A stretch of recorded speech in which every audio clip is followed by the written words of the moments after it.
मानस श्रृंखला में आज का विषय संवेदना। हम चेतन प्राणी हैं।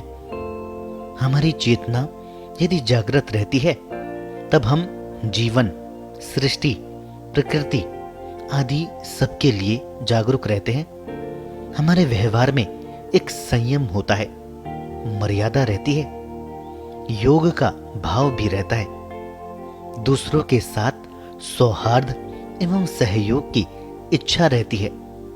सामूहिक जीवन का एक स्वरूप गठित होता है। इसे हम समाज कहते हैं, संप्रदाय भी कहते हैं, प्रदेश और देश भी कहते हैं। इसमें सामूहिक विकास की अवधारणा बलवती रहती है। एक दूसरे के सुख समृद्धि में भूमिका निभाते हैं। इसी को शास्त्रों में वसुधैव कुटुंबकम कहते हैं। पूरा विश्व एक परिवार है। हम लोक भाव या समष्टि भाव में जीते हैं। स्वयं के साथ साथ दूसरों के लिए भी जीते हैं। अतः आंख मूंद कर नहीं, विचार पूर्वक जीते हैं।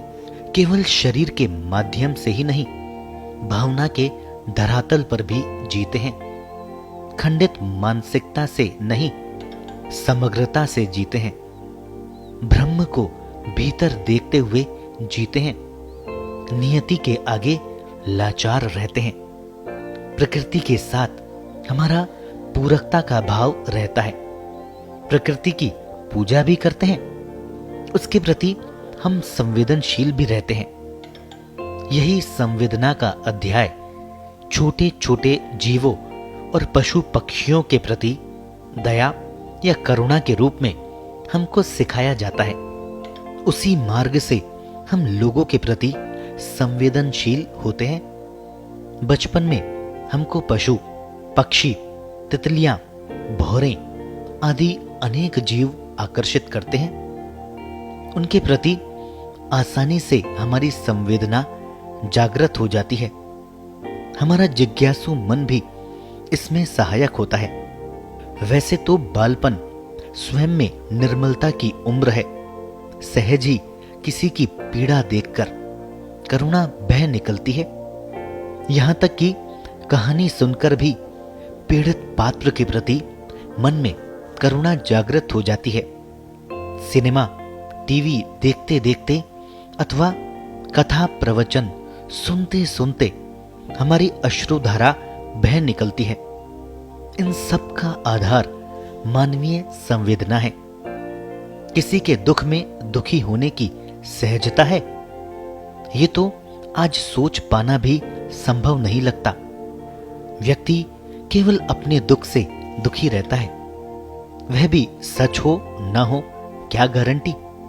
अधिकांशतः तो दुख का भ्रम ही होता है।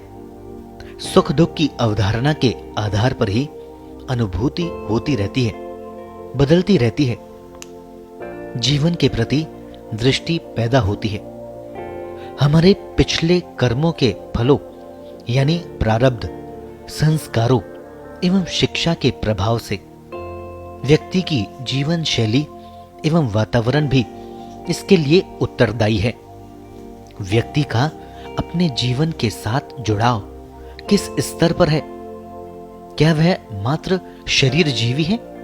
खाने पीने, सोने एवं भोग प्रमाद आदि तक ही उसका जीवन सीमित है। शरीर यष्टि प्रधान लक्ष्य है। ऐसे व्यक्ति अपने बाहुबल के आधार से ऊपर उठ ही नहीं सकते। इनका चिंतन एवं मनन का धरातल अपेक्षाकृत छोटा होता है। कुछ केवल बुद्धि के सहारे ही जीने वाले होते हैं। व्यवहार में ये सबसे अधिक रुक्ष होते हैं। इनका अहम भी बलवान होता है। अतः जो जो बुद्धि बढ़ती है, संवेदना कम होती जाती है। आज की शिक्षा व्यक्ति को बुद्धिमान ही बनाती है। संवेदना बढ़ती जाती है। शुद्ध चेतना के आधार पर शिक्षा से आवरण बढ़ते जाते हैं। साथ ही शिक्षा बहिर्मुखी बनाती है। व्यक्ति को स्वयं से दूर ले जाती है, जड़ संसार से जोड़ती है। व्यक्ति बाहर की चकाचौंध से भ्रमित होकर जड़ पदार्थों की संगत से जड़वत व्यवहार करने लगता है, तब वहां दूसरों के लिए संवेदना कहां? आज का मनोजीवी भी प्रवाह के साथ बहने लगता है। इंद्रियां उसके मन की चंचलता को कभी शांत नहीं होने देती। इसी बीच करुणा एवं दया का प्रवाह भी बना ही रहता है। मन का गुण है कि जो सामने होता है या हो रहा होता है उसी के साथ जुड़ जाता है, बहुत दूर निकल जाता है, निरंकुश एवं स्वच्छंद भी हो सकता है। ऐसा मन अनेक कष्टों का कारक बन जाता है, किंतु इस अवस्था का सत्वगुणी मन भक्ति में प्रवेश पाकर ईश्वर की ओर बड़ी सहजता से बहने लगता है। वहां तो प्रवाह ही एकाकार होने का निमित्त बनता है। भक्ति भाव में आत्मिक धरातल का योग अनिवार्य है। इसके बिना नियत का योग नहीं होता। नियति कर्म की दिशा तय करती है। यहां केवल दो ही दिशा होती है, ऊपर और नीचे। संवेदना ऊपर की ओर गति करती है, सत्वगुण प्रधान होती है, अतः इसमें आह्लादन शक्ति का योग भी रहता है। संवेदना यहां आकर संवित कहलाने लगती है। ये अव्यय पुरुष अथवा कृष्ण तत्व के आनंद भाव का क्षेत्र है। वैसे शब्द की दृष्टि से संवेदन का अर्थ है अनुभूति, प्रकट करना, जताना आदि। जो मन के प्रभावों को शीघ्र ग्रहण करके प्रभावित हो सके, सहृदय भावुक व्यक्ति संवेदनशील कहलाता है। ऐसा व्यक्ति प्रत्यक्ष ज्ञान से जुड़ा होने से तीव्र अनुभूति करता है। ऐसे व्यक्ति की चेतना भी सामने वाले व्यक्ति की तरह ही द्रवित होती है, उनके दुख से दुखी होती है, ईश्वर को समर्पित होती है। संवेदना का धरातल भौतिक जगत के विपरीत भीतर का धरातल है, जहां संपूर्ण सृष्टि में ईश्वरत्व की उपस्थिति का भान रहता है। सबके साथ अपनापन, प्रेम, स्नेह एवं संवेदना, ये अपनापन ही व्यक्ति का विस्तार होता है। सामने वाले व्यक्ति में भी स्वयं का प्रतिबिंब नजर आता है। उसकी सेवा ईश्वर की सेवा बन जाती है। जीवन में मन और बुद्धि की खींचतान सृष्टि के द्वैत स्वरूप को और गहन तथा व्यापक बना देती है। मन और बुद्धि दोनों ही त्रिगुण से आवृत भी रहते हैं। फिर प्रारब्ध उस क्षण की भूमिका न जाने किस किस तरह के संयोग बनाती है। इनके मूल में व्यक्ति का संकल्प बस रहता है। यह संकल्प भावुकता के सहारे जब किसी के लिए चल पड़ता है, निमित्त बनकर अच्छी नियत उस मार्ग को संवित से मिलाती है। व्यक्ति का कार्य उसका ज्ञान मार्ग प्रशस्त करने लगता है। सत्ता और चेतना मिलकर आनंद में लीन होते हैं। आनंद ही आह्लाद संवित का चरम है।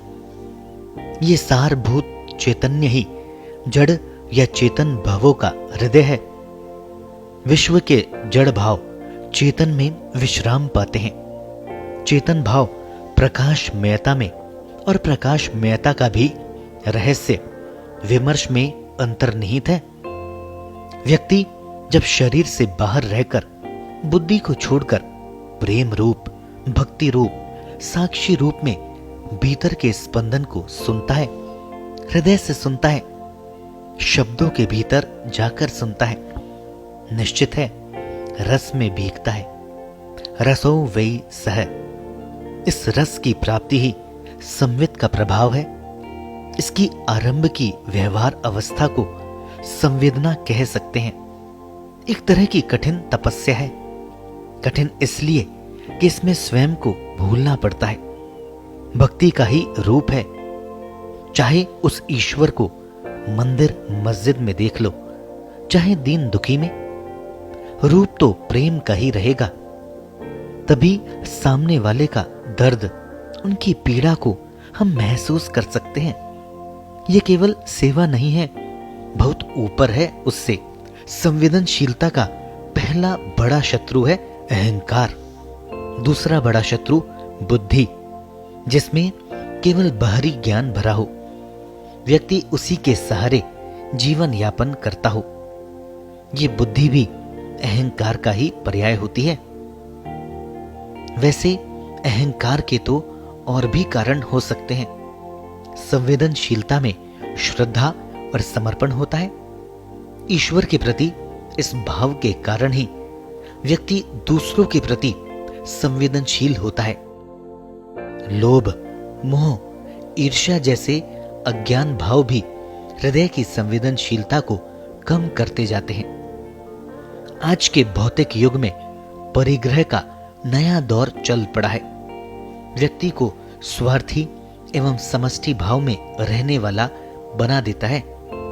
परिग्रह अतिक्रमण का कारक भी बनता है और हिंसा का भी। मानवीय संवेदनाओं के समाज से ऐसे व्यक्तियों का परिचय भी नहीं हो पाता।